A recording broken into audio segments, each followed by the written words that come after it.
Perfect.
Yo, what's poppin'? You know the vibes, man. Listen, we are here. Wanted to have a dope little round with my homies, where we can kind of just talk about little things as far as we wanted to tackle a lot of shit based upon your mental health, as well as, just being black in this world and how do we survive as men, you feel me? And we just want to know, what I'm saying, this is title purpose, so we kind of want to give all ours in a sense, as cliche as that may sound. So I'm gonna go around the room and let the homies introduce themselves, and then we gonna just start off with these topics. Starting to the left, my brother. What's your name? Brian Webster. Okay, and then what's your occupation, bro? Youth worker. I work with youth, kids. Work with the kids. Yeah. What's the age range? Teenagers. Okay, cool. So that's gonna be all right. That's gonna be fire. All right, that's gonna be super dope to talk about for sure. Jones, introduce yourself. I am Fly Jones, entrepreneur, street smart, frozen daiquiri bar. Just entrepreneur. I'm my dog. I'm a rapper. I got money. This nigga, man. All right, and then I'm DJ N1, of course. I DJ. all right, cool. And then for those who don't know, my name's Crisis, host, podcast, and all that cool shit. So yeah, man, we about to get into it. So the question I typically ask everybody when I start my interviews with like radio or whatever the case may be, I always ask, how's y'all mental health? Like and anybody can touch on that first pause. How is y'all mental health? Like, what y'all good? Is y'all all right in this world? The summer here is getting real already. How are y'all handling this? How y'all coping? Anybody can. I guess I'll start because y'all acting all shy and shit. My shit, it's ups and downs. He man. said my shit for his For mental real, health. it be ups and downs. I ain't gonna lie though, Eric. But you gotta think we men though, so you can't never walk around letting your emotions hang out. You know what I'm saying? But I say any black man in America right now, your shit is ups and downs though. You're not about to just I don't care you rich, poor, whatever though, homeless or you know what I'm saying, you got a big ass house though. You got the whole world on your back all day though. This shit is not easy though at all.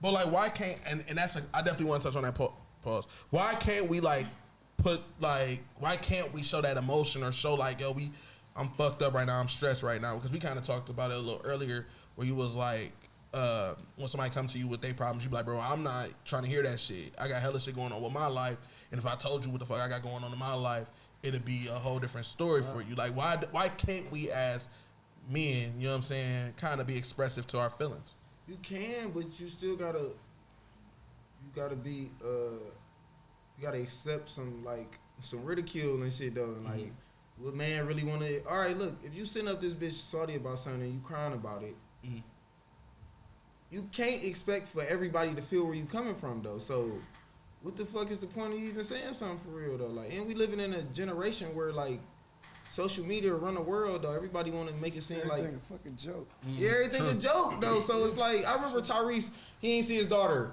Like I'm not saying I didn't laugh, but it was kind of funny because the way he was crying on Instagram. You understand what I'm saying? So I'm not saying you can't do it if you subject to some ridicule. If you cool with being ridiculed all day or somebody laughing at your problems, though, go for it. But me personally, I'm a man. If I got some problems, I'll just deal with my problems. But I think we're taught that, And I'm not saying it's right or wrong. I just think that we accustomed to doing that. Like you said, I mean, you deal with the consequences. Everything is about social media. So, I mean, if you cry online, you got to deal with what people going to say. But I think that that's why everybody is the way it is. That's why everybody angry. That's why everybody mad, because there's no safe place to talk about it. Like, you know, the therapy is coming out. Like, everybody's like, get therapy, get therapy, get therapy. I'm considering it. Because, I mean, I ain't saying I had the most, you know, trauma growing up. Like, I know I heard some of y'all stories, which I was talking about. Like, I ain't had all that. But, you know, I lost people I love close to me, dad, grandparent, everybody in, like, a 6-month span. So, like, you lose people, you still got to talk about it. Like, that still affects you emotionally.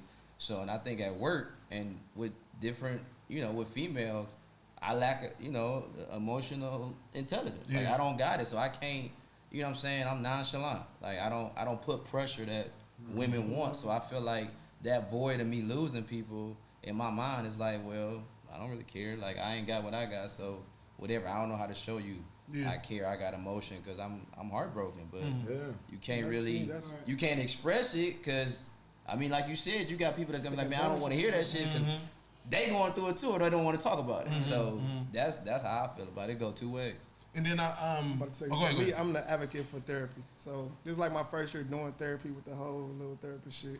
It was really because entrepreneur, and a bunch of other shit just happened at one time. So I'm like, all right, before I crash out, let me try some new shit. Even though people always be like, bro, therapy, nigga, you crazy. That's what you go first. Like, bro, if you go to therapy, they gonna think you crazy. But it really was about, like you said, like vulnerability, being able to communicate something effectively. Not just communicate. We communicate every day, but that don't mean your shit is effective. Facts. So I had a big problem with like passive aggressive. Like, I say some shit, but this year I'm like, nah, be clear.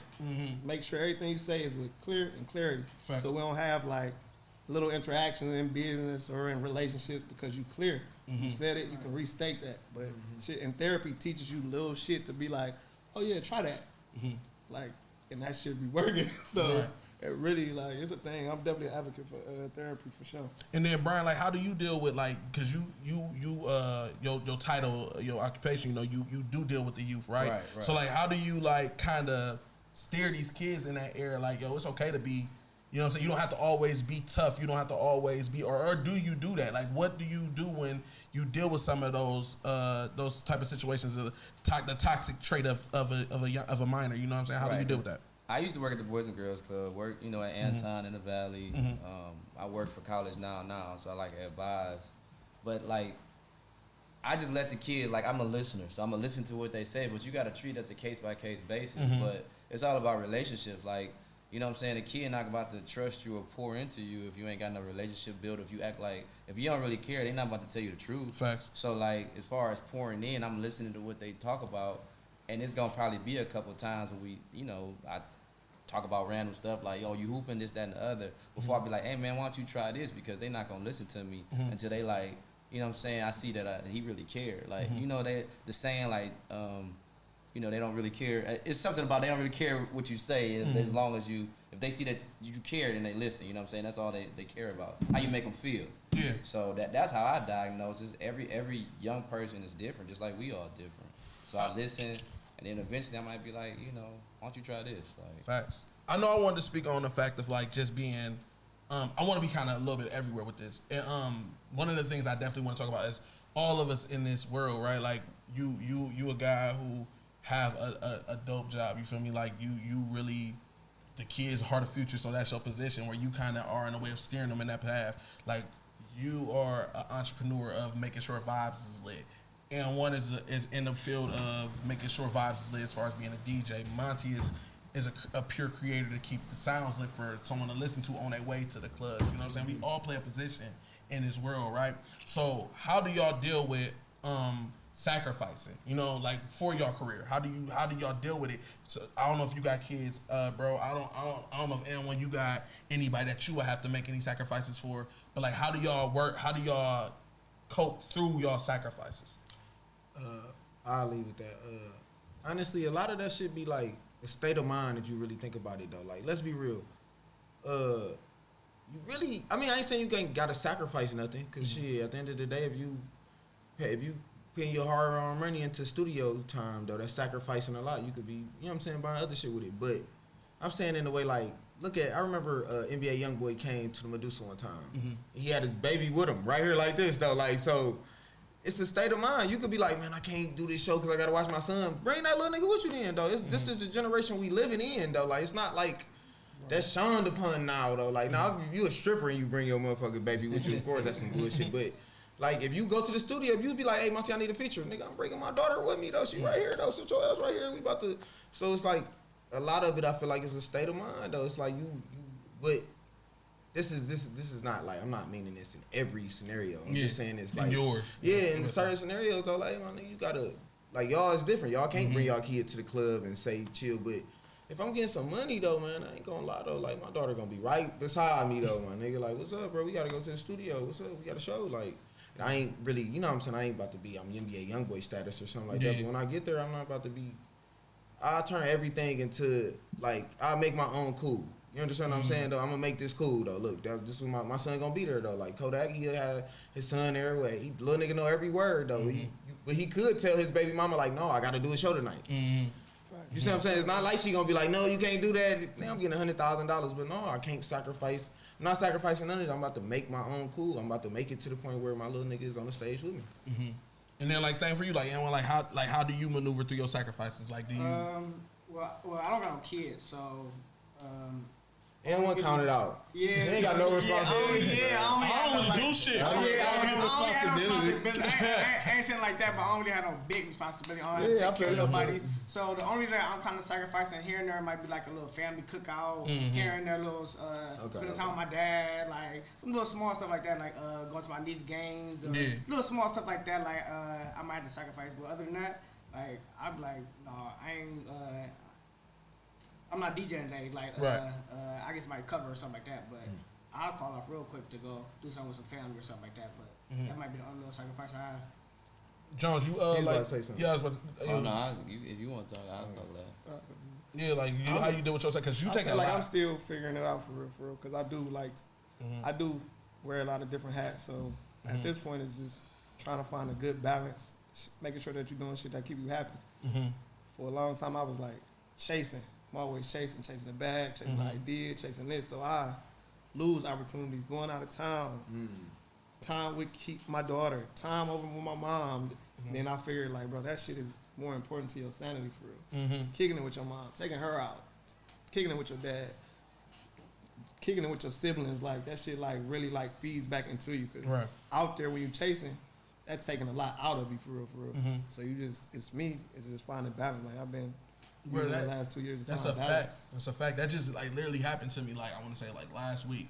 Like I was going way too hard, and I found myself like fatigued and dehydrated. Like couldn't do nothing. Had to be in the hospital and everything. Like, and then you find yourself in a position like, damn, like bro, like I'm doing all this for what, bro? Like you gotta kind of find that. You gotta find that. Right, you know what I mean? Like bro, like damn, bro, like burn myself out, bro. Like mad as hell. I done went hard as hell at you know what I'm saying the club last night, and like. Niggas about to be living their life tomorrow night, like, and it was Father's Day, and that's the crazy thing. Like, I was in the hospital on Father's Day because I was burnt out. You feel me? Like, and I'm just looking at the situation like, damn, I'm not even spending no time with my kid. I'm not doing nothing. I'm literally in the hospital from 5 in the morning to 5 in the afternoon because I'm burnt out. You know what I'm saying? Like, so I kind of want to touch on that. Like, what's the importance of taking that mental break and why is it important? You know what I'm saying? Because people be always saying, you hear that term so much. You hear people being like, "Oh, I sleep when I'm dead," or "Nigga sleep for the week" type shit. Like, what's the importance of really saying, "No, nigga, you stupid"? Like, you really do need to have a mental break. You do need to have a self care where you taking care of yourself before you can go out here and accomplish these goals that you really aspire to be. Right. I mean, you got to be good to serve other people. Like just like with the kids, we say if we ain't in tip top shape, if we ain't got it all there, then how can we help somebody else? I'm sure that's for everybody in their profession. Like if you worn out, you tired 100%, like you ain't gonna be able to play the right songs that night. Your vibe gonna be off. You gonna probably have an off night with everything you do, selling stuff, getting people to your party, hosting. You may have lay down a track that don't nobody like, and you may have a show that be boring because your mind or you tired. But like you just gotta. The importance of you gotta take care of yourself because I burnt out working at the Boys and Girls Club, being a site director. Like you there before it opened and after the last kid go.